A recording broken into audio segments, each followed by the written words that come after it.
हैदराबाद में एक जेम नाम की कंपनी है और उसमें कीर्ति नाम की एक लड़की डायरेक्शन का काम करती है। एक दिन जब कीर्ति ऑफिस आई तो उसने देखा कि उसकी जगह पर कोई और आदमी बैठा है, तो वो तुरंत अपने ऑफिस के एमडी प्रशांत के पास गई। प्रशांत, मेरे केबिन में कोई और कैसे बैठा है? कीर्ति के पूछने पर प्रशांत बोला, आई एम सॉरी कीर्ति, मैं तुमको इन्फॉर्म नहीं कर पाया। हमने एक ज्यादा एक्सपीरियंस बंदे को ले लिया है। ऐसा क्यों प्रशांत? हमें एक बहुत बड़ा असाइनमेंट मिला है जिसे तुम अकेले नहीं संभाल सकोगी। इसके लिए एक अनुभवी इंसान की जरूरत है। तो क्या तुमको लगता है कि मैं एक्सपीरियंस नहीं हूँ? वो बात नहीं है कीर्ति। तो क्योंकि मैं एक औरत हूँ? कीर्ति के ये पूछने पर प्रशांत एक शब्द भी आगे नहीं बोल पाया। कीर्ति समझ गई और तब, थैंक्स प्रशांत, मैं इसी समय अपनी नौकरी से इस्तीफा दे रही हूँ। उसने ऐसा कहा और ऑफिस छोड़कर अपने घर चली गई। वो बहुत सुस्त लग रही थी। उसकी रूममेट गीता ने देखा तो, क्या हुआ, सुस्त दिख रही हो आज? जब उसने पूछा, कीर्ति ने उसे बताया कि ऑफिस में क्या हुआ, ये भी कि उसने नौकरी से इस्तीफा दे दिया है। इस बात पर तुम उदास हो? हाँ, जब तुम फोटोग्राफी कर सकती हो तो तुम्हें किसी भी कंपनी का ऑफर आएगा। जब गीता ने इस तरह कहा तो उसे तुरंत एक विचार आया और गीता को गले लगाकर बोली, थैंक्स गीता। ये कहकर उसने कैमरा उठाया, अपने बैग में रखा और बाहर निकल गई और शहर में अलग अलग जगह जाकर तस्वीरें खींचने लगी। तभी उसने एक लड़की को देखा जो कचरा घर के सामने खड़ी थी। वो लड़की बहुत प्यारी लग रही थी और कुछ देर बाद कीर्ति को एक आइडिया आया। वो उस लड़की के पास जाकर, हेलो, तुम्हारा नाम क्या है? सरोजा। कीर्ति ने उसके हाथों में कूड़े का एक पैकेट देखा। सरोजा, तुम इसे बेचोगी तो कितना पैसा मिलेगा? 300 रुपए। मैं तुम्हें 1000 दूंगी, करोगी जो कहूंगी? हाँ। सरोजा ने कुछ देर सोचा और कीर्ति की बात मान गई। कीर्ति तुरंत सरोजा को एक ब्यूटी पार्लर ले गई। वहां जाकर, तुम मुझे यहाँ क्यों लाई हो दीदी? मैं तुम्हारी सुंदरता इस पूरी दुनिया को दिखाने वाली हूँ। बाद में उसने ब्यूटी पार्लर की वर्कर को एक अच्छे और लेटेस्ट हेयर स्टाइल की तस्वीर दिखाई। आपको इसके बाल इसी तरह सेट करने हैं। जब उसने ऐसा कहा, ओके मैडम। उसने सरोजा को एक कुर्सी पर बिठाया और 1 घंटे के भीतर उसने सरोजा का समझो मेकओवर ही कर डाला।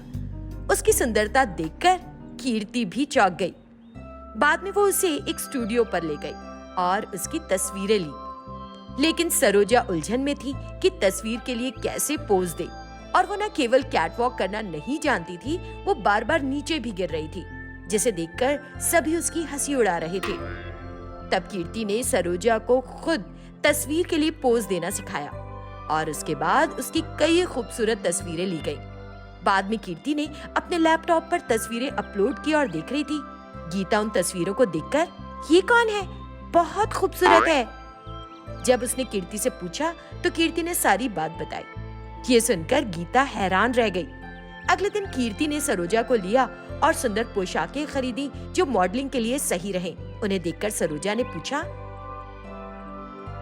दीदी ये सब ड्रेसेस मेरे लिए हैं? उसने मासूमियत से पूछा। यस सरोजा, ये सब तुम्हारे लिए हैं और अब से तुम्हारा नाम स्टेला होगा। बाद में कीर्ति ने स्टेला के लिए खरीदी गई सभी पोशाकों के साथ एक एड शूट किया और वो बहुत अच्छा निकल कर आया। उसने उस विज्ञापन को एक बड़ी कंपनी को भेज दिया, जिसे देखकर उन्होंने स्टेला और कीर्ति को अपने ऑफिस में बुलाया। हेलो सर, मैं कीर्ति हूँ और ये मेरी मॉडल स्टेला है। उसने परिचय दिया और फिर उस कंपनी के सीईओ राघव बोले, मैंने आपका एड देखा है और यदि आप इंटरेस्टेड हो तो हमारी कंपनी में आज से ही काम कर सकती हैं। ये रहा एडवांस। उसने उन्हें एक चेक दिया, जिसे देखकर दोनों को बहुत खुशी हुई। कुछ ही महीनों की मेहनत से स्टेला शहर में एक मशहूर मॉडल बन गई और हर जगह स्टेला के होर्डिंग्स लगे हुए थे। वो अब फिल्मों में बतौर हीरोइन अभिनय भी करने लगी। फिर कीर्ति ने अपनी खुद की कंपनी शुरू की। उसने प्रशांत को भी नौकरी दी, जिसने कभी उसे अपनी कंपनी से नौकरी से हटा दिया था। उस कंपनी में प्रशांत को छोड़कर बाकी सभी महिलाएं थीं। उस दिन के बाद से प्रशांत ने ना तो स्त्रियों को कमतर समझा और न कोई पंगा लिया। लिंगापुरम गांव में एक अमीर परिवार रहता था। इस परिवार में सबसे बड़ी थी शांतम्मा। उसके 2 बेटे थे। वे एक शहर में ठेकेदारी का काम करते थे। शांतम्मा ने दोनों बेटों की शादी कर दी। बड़ी बहू श्रावणी पुलिस अफसर थी और छोटी बहू एक सरकारी अस्पताल में डॉक्टर थी। शुरू में शांतम्मा इस बात को लेकर बड़ी खुश थी कि उसकी दोनों बहुएं सरकारी कर्मचारी हैं। ये बात उसने अपनी पड़ोसन पद्मा से भी कही। मेरी खुशकिस्मती तो देख पद्मा, दोनों बहुएं सरकारी कर्मचारी हैं और बेटे ठेकेदारी का काम करते हैं। चारों कमाई कर रहे हैं और साथ में बचत भी कर रहे हैं। इतना भाग्यशाली कौन हो सकता है? बोल, ये सच है दीदी? तो इस शहर में तुम्हारे जैसा कोई नहीं है। शांतम्मा नाम है। वो शेखी बघारने लगी इस तरह। ऐसे ही दिन बीत रहे थे।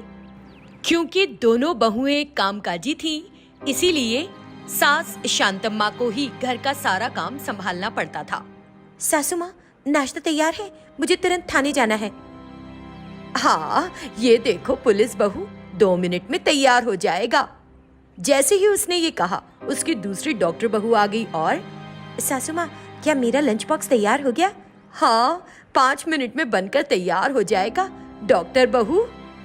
सास शांतम्मा अपनी बहुओं के लिए इधर से उधर दौड़ रही थी। एक का नाश्ता तो दूसरी का लंच पैक कर रही थी। कुछ देर बाद सारा काम निपटाकर वो एक जगह सुस्ताने के लिए बैठ गई। जब बहुएं बाहर जाने लगी तो सासू माँ, आज ऑफिस को देर हो गई, इसलिए मैं अपना कमरा साफ नहीं कर पाई हूँ। अगर आपको टाइम मिले तो कर देंगी आप? बस आज के लिए। ये सुनकर सास शांतम्मा बोली, अच्छा ठीक है बड़ी बहू। और छोटी बहू, तुमने किया कि नहीं?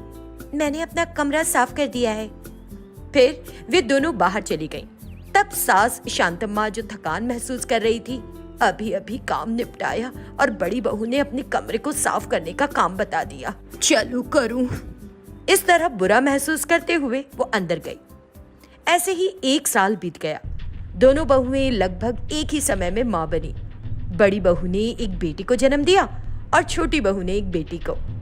जब दोनों बहुओं के बच्चे 5 महीने के हो गए तो उन्होंने बच्चों को थमाया सास शांतम्मा को और फिर से अपनी ड्यूटी करने लगी।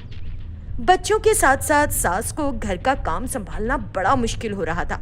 एक तरफ उसे घर के काम निपटाने होते थे और दूसरी तरफ इतने छोटे बच्चों की अच्छे से देखभाल भी करनी थी।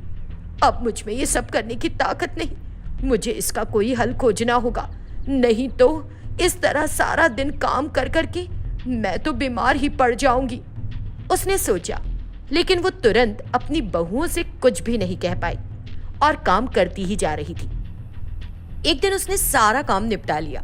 देर रात हो चुकी थी, लेकिन दोनों बहुएं अभी तक नहीं लौटी थी और दोनों के बच्चे जोर जोर से रो रहे थे।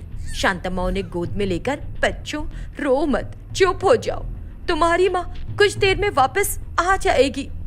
वो उन्हें पालने में डालकर उन्हें शांत करने की कोशिश कर रही थी, लेकिन तब भी बच्चे बहुत जोर जोर से रो रहे थे। तब शांतम्मा चिढ़ गई और ये तरीका सही नहीं है, मुझे कुछ करना ही होगा। बच्चों को रोता देख वो बहुत गुस्से में आ गई। तब तक दोनों बहुएं आ गईं। उन्हें देखते ही सास बरस पड़ी। बहू, तुम दोनों में से किसी एक को नौकरी छोड़ देनी चाहिए, दोनों न जाओ तो और अच्छा, उसने कहा। दोनों बहुओं को कुछ समझ नहीं आया। पुलिस बहू, अरे क्या हो गया सासू माँ, आप नाराज क्यों हैं? बात यह है कि घर के सारे काम करना मुश्किल है और साथ साथ बच्चों की देखभाल करना मुझसे नहीं हो पा रहा, इसलिए मुझे लगता है कि तुमको अपनी नौकरी से इस्तीफा दे देना चाहिए। उसकी बात सुनकर दोनों बहुएं चौंक गईं। सासू माँ, हमें ये नौकरी बहुत कड़ी मेहनत के बाद मिली है और अचानक से इस तरह आप हमसे इस्तीफा देने के लिए कहेंगी तो कैसे पॉसिबल होगा हमारे लिए? आप ही सोचिए, है ना? भाभी ने जो कहा वो बिल्कुल सही है।